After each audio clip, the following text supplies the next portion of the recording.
মূল বিষয়টা হচ্ছে যে বিগত বেশ কিছুদিন আগে 2025 সালের শেষ দিকে একজন কৃতি ক্রিকেটার, সাবেক একজন ক্রিকেটার জাহানারা আলম, যিনি কিছু অভিযোগ উত্থাপন করেছিলেন আপনার ক্রিকেট বোর্ডের কয়েকজন কর্মকর্তার, বিশেষ করে একজনের বিরুদ্ধে, যেটা জাতীয় এবং আন্তর্জাতিক অনেকগুলো গণমাধ্যমে এসছে, ইলেকট্রনিক্স এবং প্রিন্ট মিডিয়াতে আমরা দেখেছি।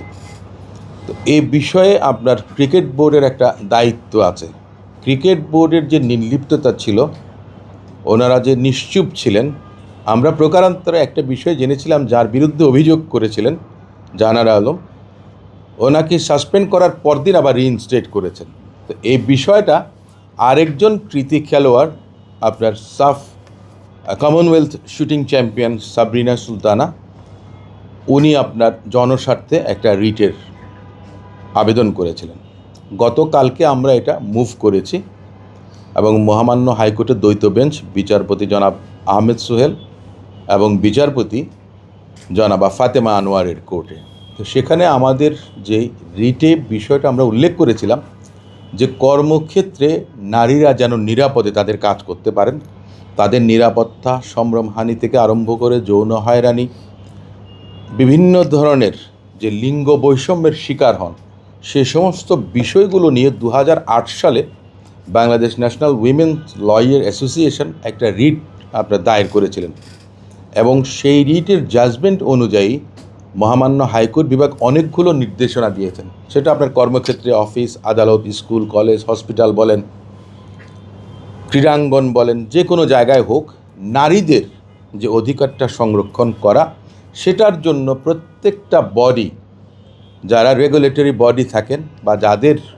আন্ডারে বিভিন্ন কর্মজীবী মহিলারা বা নারীরা কাজ করেন, তাদের সেই সমস্ত বিষয়, স্বার্থ সংশ্লিষ্ট বিষয়গুলো দেখভাল করা। এখন যে কোনো ব্র্যান্ডের পুরাতন এসি বদলে নতুন ওয়ালটন এসিতে উপভোগ করুন 25% ছাড়।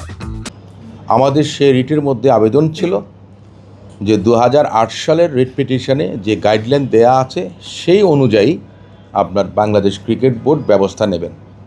আমরা উকিল নোটিশ সার্ভ করেছিলাম, কিন্তু আমরা কোনো উত্তর পাইনি। আমরা প্রথমে দেখেছিলাম যে 3 সদস্যের একটি বোর্ড গঠন করা হয়েছিল, কমপ্লেন্ট বোর্ড, তদন্ত কমিটি, আপিল বিভাগের একজন বিচারপতি, সাবেক বিচারপতিকে প্রধান করে, এবং ক্রিকেট বোর্ডের ডিরেক্টর এবং আরও একজন আইনজীবী, ভদ্রমহিলা আইনজীবী, দুজন ছিলেন মহিলা সদস্য। ওই গাইডলাইনে বলা আছে যে নারী সদস্য যদি থাকেন তাহলে নারীকেই কিন্তু কনভেনার করা বা প্রধান করা হবে। যাই হোক, সেখানে পুরুষ কনভেনার হয়েছেন, সেটা কোনো বিষয় না। বিষয়টা হচ্ছে যে 5 জনের কথা। এতদিন পর্যন্ত আমরা জেনে এসেছি যে 3 জন, কিন্তু গতকালকে আমরা দেখলাম যে এই রিট দায়েরের পরে, হাইকোর্ট বিভাগের আদেশের পরে, রাত্রিবেলা আপনার সম্ভবত 9টার দিকে, সম্ভবত 5 সদস্যের যেই বোর্ড, তদন্ত বোর্ড, ওনারা রিপোর্টটা সাবমিট করেছেন। এখন এটা কি সলিসিটেড না আনসলিসিটেড, বা ক্রিকেট বোর্ড হয়তো বা হাইকোর্টের যে আদেশটা হয়েছে তার উপর ভিত্তি করে তড়িঘড়ি করে রিপোর্টটা চেয়ে নিয়েছেন বা ওনারা পেয়েছেন, যেটাই হোক না কেন, কাকতালীয় হোক বা যেটাই হোক, কিন্তু কথাটা হচ্ছে যে মহামান্য হাইকোর্ট বিভাগ বলেছেন যে ওনাদের যে নির্লিপ্ততা, নিশ্চুপ, কোনো ব্যবস্থা গ্রহণ করছেন না, সেটা কেন বেআইনি ঘোষণা করা হবে না, অবৈধ ঘোষণা করানো হবে না, এবং এই রুলটা পেন্ডিং থাকা অবস্থায় যে গাইডলাইন অনুযায়ী যারা দোষী আছেন, দায়ী আছেন, তাদের বিরুদ্ধে কী ব্যবস্থা নিচ্ছেন সেটা মহামান্য হাইকোর্ট বিভাগকে জানানোর জন্য নির্দেশনা দিয়েছেন। এটাই ছিল আপনার মূল রিটের বিষয়বস্তু এবং মহামান্য হাইকোর্ট বিভাগের আদেশ। এই আদেশের দ্বারা যে বিষয়টা এসছে, মহামান্য হাইকোর্ট বিভাগের মাননীয় বিচারপতিদ্বয় ওনারা নিজেরাই বলেছেন যে এ ধরনের অভিযোগের যদি প্রতিকারের জন্য কেউ এগিয়ে না আসেন, তাহলে দেখা গেছে যে নারীরা অবহেলিত না, শুধু নিগৃহীত হবেন, নিপীড়িত হবেন, নির্যাতিত হবেন, যৌন হয়রানির শিকার হবেন। কিন্তু কেউ যদি এগিয়ে এসে আপনার এই বিষয়টা গোচরে না আনেন, তাহলে অন্যরা হয়তো দেখা গেছে যে লোকচক্ষুর আড়ালে অনেক অভিযোগ চেপে যাবেন। সে কারণে এটার একটা অনেক গুরুত্ব ছিল, যার কারণে জনস্বার্থ বিবেচনা করে মহামান্য হাইকোর্ট বিভাগ এই আদেশটা দিয়েছেন। কিন্তু আমরা গতকাল দেখেছি যে ওনার রিপোর্টটা দিয়েছেন, কিন্তু হাইকোর্ট বিভাগের যে আদেশ, নির্দেশনা যেটা ওনারা দিয়েছেন, যে কী ব্যবস্থা নিয়েছেন, কেউ দোষী হতেও পারেন, দোষী নাও হতে পারেন, সেটা ভিন্ন কথা, কিন্তু আপনার ফাইন্ডিংটা কি, ফ্যাক্ট ফাইন্ডিংটা কী আছে, সে বিষয়টা এবং ক্রিকেট বোর্ড কী করেছেন, কেন ওনারা নিশ্চুপ ছিলেন, ওনাদের এই নির্লিপ্ততা, এই দীর্ঘ সময় ওনারা যে বসেছিলেন, কেন সেটা হয়েছে। আমরা এর আগেও দেখেছি, যেমন ট্রান্সপারেন্সি ইন্টারন্যাশনাল বাংলাদেশ, তারাও বলেছিলেন যে 2জন ইন্ডিপেন্ডেন্ট এক্সপার্টকে আপনার এই তদন্ত কমিটিতে ইনক্লুড করার জন্য। তার মানে এটার গুরুত্বটা অনেক বেশি। এবং আন্তর্জাতিকভাবে বাংলাদেশে যে মহিলা ক্রিকেট দল আপনার যে গত কয়েকদিন আগেও কিন্তু বেশ প্রশংসিত হয়েছে, কিন্তু আরও বেশি আপনার এ ধরনের বিষয় যদি থাকে, যদি না থাকতো তাহলে হয়তো দেখা গেছে আরও পারফরমেন্স ভালো হবে। কারণ এখানে মানসিক, শারীরিক বলেন, পারিপার্শ্বিক অবস্থার কথা বলেন, সামাজিকভাবে বলেন, নিজেকে হয়তো বা তারা নেগলেক্টেড মনে করেন, ইগনোরড মনে করেন, আন্ডারমাইন মনে করেন। তো এই বিষয়গুলো যেন কখনো না ঘটে, সেই বিষয়টা মনে করেন যে আমরা হাইকোর্টের দৃষ্টিগোচরে এনেছি। না, এটা তো আমরা দেখেছি, আমরা তো লিগ্যাল নোটিশ দিয়েছি অনেক কবে আগে সম্রাট, আমরা লিগ্যাল নোটিশ দিয়েছি আমার মনে হয় প্রায় 2 মাসেরও বেশি হবে। এক্সাক্ট ডেটটা সম্রাট একটু জাস্ট বলছি। উনি ব্যারিস্টার সালে আকরাম সম্রাট, আমার সঙ্গে আছেন ব্যারিস্টার নাফিজ আছেন, অ্যাডভোকেট শুভ আছেন, অ্যাডভোকেট রনি আছেন, ওনারা সহযোগিতা করেছেন এবং অনেক ইনফরমেশন আমরা কালেক্ট করেছি বিভিন্ন, যেমন ESPN, NDTVতে, আমাদের দেশে ডেইলি স্টার, প্রথম আলো, ডেইলি সান, বিভিন্ন পত্রপত্রিকায় কিন্তু এসছে, ইলেকট্রনিক্স মিডিয়াতে আপনারা অনেক সময় এনেছেন। আমি এক্সাক্ট ডেটটা দিয়ে দিচ্ছি, চাইলে নোটিশের একটা কপি আমি প্রোভাইড করে না আমার জি, আপনি যে কথাটা বলেছেন, বিষয়টা হচ্ছে যে ওনারা বলেছেন যে জাহানারা আলম নিজে ফর্মালি কোনো কমপ্লেন করেননি, কিন্তু আমি একটা জিনিস বুঝি যে আমাদের সুপ্রিম কোর্ট কিন্তু সুও মোটো অনেক সময় রুল ইস্যু করেন। কোনো পত্রপত্রিকায় দেখা গেছে কোনো আইনজীবী কোর্টের গোচরীভূত দৃষ্টিতে যখন কোনো একটা নিউজ আনেন, তখন কিন্তু সুও মোটো কাউকে আপনার যে অ্যাফেক্টেড পার্টি বা এগ্রিভড কেউ না অভিযোগ করলেও বিসিবির মতো একটা প্রতিষ্ঠানের দায়িত্ব আছে। এই বিষয়টা যখন পত্রপত্রিকায় এসছে, আন্তর্জাতিকভাবে জাতীয় পত্রপত্রিকায় এসছে, তখনই কিন্তু বিসিবি এই বিষয়টা নিয়ে আরও আগে এই কমিটি গঠন করতে পারতেন। ওনারা কিন্তু নিজেরাই কিন্তু স্টেটমেন্ট করে বলেছেন, আমি ডেইলি সান 3 ডিসেম্বর সম্ভবত অথবা 17 ডিসেম্বর 2025 ওনারাই স্টেটমেন্ট করেছেন এবং পত্রপত্রিকায় ওনারা পাঠিয়েছেন নিউজ, সেখানে 3 সদস্যের কমিটি করেছেন, যেখানে বলা আছে 5 সদস্য। আর দ্বিতীয় কথাটা হচ্ছে যে আপনার কমপ্লেন্ট কমিটি যেটা, এটা সব সময় একটা স্ট্যান্ডিং কমিটি হিসেবে থাকবে, যে একটা অভিযোগ হলো সেজন্য একটা তদন্ত কমিটি করলেন না, তা না। যে 2008 সালের যে রিটের কথা Bangladesh national women's lawyers association করেছেন, সেটাতে বলা আছে যে আপনি কমিটি করবেন 5 সদস্যের, মানে এটা থাকতেই হবে, আপনার এই কমপ্লেন্ট অথরিটি থাকতেই হবে, so that anyone can lodge complain. আপনার একটা অপরাধ সংগঠিত হলো, তারপরে আপনি কমিটি করবেন না, তা না, আপনার একটা কমিটি থাকবেই, বডি থাকবে, পার্মানেন্ট বডি থাকবে। এবং সেখানে বলা আছেন যিনি কনভেনার বা প্রধান হবেন, সম্ভব হলে নারী সদস্য প্রধান হবেন, যদি না পাওয়া যায় সেখানে ভিন্ন কথা। আমরা এখানেও কিন্তু একটা ব্যত্যয় দেখেছি। আমি কাউকে আন্ডারমাইন করছি না, কারো কম্পিটেন্স কিংবা আপনার অথরিটি কিংবা কোয়ালিটি বা কোনো এক্সপার্টাইজের কোনো অভিযোগ করছি না। দেখা গেছে যে পুরুষ আপনার এই কমিটির প্রধান হয়েছেন, যেখানে ওই রায়ে বলা হয়েছিল যদি নারী সদস্য পাওয়া যায় তাহলে নারী সদস্য হবেন প্রধান। জাহানারা আলম যে ইন্টারভিউতে বলেছিলেন, তারপরে আরও অনেকগুলো 10-12টা ইন্টারভিউ বিভিন্ন মাধ্যমে প্রচারিত হয়েছে, সেখানেও একই ব্যক্তির বিরুদ্ধে, যিনি নারী উইংয়ে কর্মরত ছিলেন, জি মিস্টার মঞ্জু, তার ব্যাপারে অন্য নারী ক্রিকেটারও ইনক্লুডিং সাম এক্স ক্যাপ্টেন্স প্রশ্ন তুলেছিল যে তার যে কন্ট্যাক্টটা ছিল physically with the women cricketer, এটা অ্যাপ্রোপ্রিয়েট ছিল না। প্রশ্নটা হচ্ছে যেই ডিপার্টমেন্টের এগেনস্টে এই প্রশ্নগুলো উঠেছিল, কমপ্লেনগুলো উঠেছিল, বাংলাদেশ ক্রিকেট বোর্ডের যেই ডিপার্টমেন্ট, সেই ডিপার্টমেন্টের চেয়ারম্যানকে হচ্ছে সেই কমিটির মেম্বার বানানো হয়েছে। এটাতে কতটুকু নিরপেক্ষতা? নিঃসন্দেহে এটা conflict of interest. A man cannot be a জাজ ফর হিজ ওন কজ। আপনি যেই কমিটির বিরুদ্ধে অভিযোগ, সেই কমিটির কোনো কর্তা ব্যক্তিকে আপনি সেই কমিটিতে রাখতে পারেন না। যার কারণে আমি প্রথম আলো আপনার রিপোর্ট করেছিল যে অন্তত 2জন ইন্ডিপেন্ডেন্ট এক্সপার্টকে কমিটিতে রাখা হোক। কেন এই কথাটা এসছে? যে নিরপেক্ষতার প্রশ্নটার জন্য।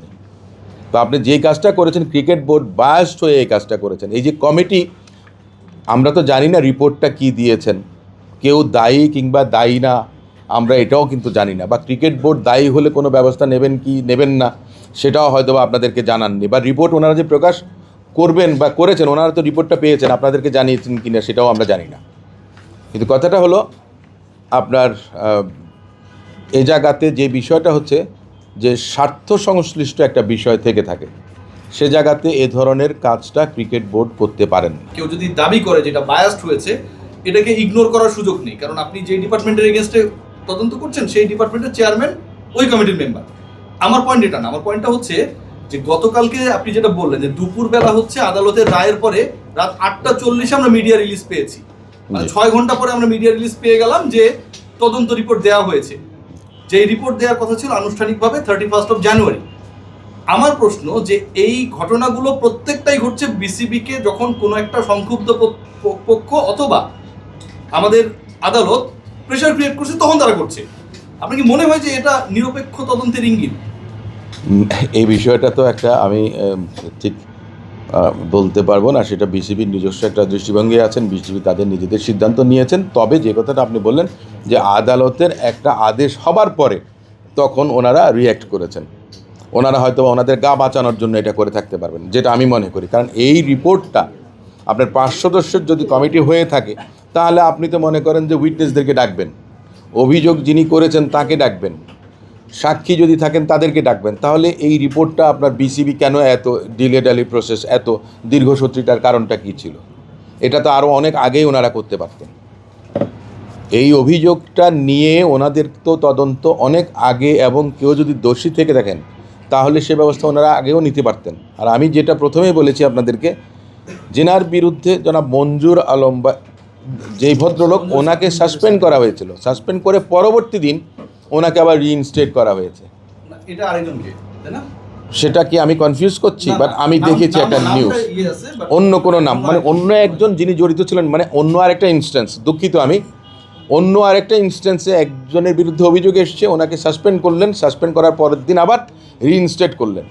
মূলত যার বিরুদ্ধে অভিযোগ আসে, কোনো ব্যক্তির বিরুদ্ধে যখন অভিযোগ আসে, তখন কিন্তু দেখা গেছে আপনার তদন্তের স্বার্থে বা আপনার নিরপেক্ষতা বজায় রাখার স্বার্থে ওনাকে অ্যাবস্টেইন রাখা হয় কোনো একটা বিষয় থেকে। কিন্তু সে জায়গাতে মানে বিসিবির যেই আপনার ভূমিকা, এটা আমার মনে হয় বাংলাদেশের জনগণ, আমাদের তো ক্রিকেট তো আমাদের প্রাইড, এবং নারী ক্রিকেটারদের যে বিষয়টা দেখা গেছে যে পুরুষ কাউন্টার পার্ট থেকেও নারী কাউন্টার পার্ট অনেক বেশি আমার মনে হয় মানে ব্রিলিয়ান্ট পারফরমেন্স করছেন। কি উঠে আছে এটা কি তারা প্রকাশ করা যায় কিনা, এটা বা তারা না, এটা একটা বিষয় আছে। এটা হচ্ছে যে আপনার বিসিবির আইনে যদি প্রিভিলেজ ডকুমেন্ট হয় তাহলে সেটা মনে করেন যে হয়তো বা মিডিয়াতে দেবেন না। এখন কথাটা হচ্ছে যে সেটা কতটুকু ওনারা ডিসক্লোজ করতে পারবেন, কিন্তু আপনাকে তো একটা সময় এসে তো জানতে হবে যে একজন মানুষকে আপনি যখন যদি দোষী কিংবা নির্দোষ এই করেন, তাহলে তো আপনার ওই রিপোর্টটা প্রকাশ করতে হবে। কোনো রিপোর্টই আপনার মনে করেন যে কি বলে পাবলিক মানে প্রিভিলেজ ডকুমেন্ট হবে না এই সমস্ত ক্ষেত্রে। ট্রান্সপারেন্সির কারণে এই রিপোর্ট এখন না হোক, পরে হলেও কিন্তু ওনাদেরকে ডিসক্লোজ করতে হবে, কারণ ওনারা কোন সিদ্ধান্ত নিয়েছেন আপনি তো জানি না। আপনি যে প্রশ্নটা করলেন যে ওই রিপোর্টটা ওনারা ডিসক্লোজ করলেন না, রেখে দিয়ে ওই কমিটির রিপোর্টকে বাইপাস করে ওনারা যদি ভিন্ন রকম কোনো সিদ্ধান্ত নেন, তাহলে আমার আর আপনার কারোর তো জানার সুযোগ থাকবে না, এবং যিনি বিচার প্রার্থী তিনি ন্যায় বিচার থেকে বঞ্চিত হতে পারেন। সেটা এইটাকে অসীম ভাই মানে বাংলাদেশ ক্রিকেট বোর্ডের এগেনস্টেই কিন্তু অভিযোগটা, ক্রিকেট বোর্ডের কন্ট্রাক্টেড একজন এমপ্লয়ির এগেনস্টে অভিযোগ, মানে ক্রিকেট বোর্ডের এগেনস্টেই অভিযোগ কাইন্ড অফ।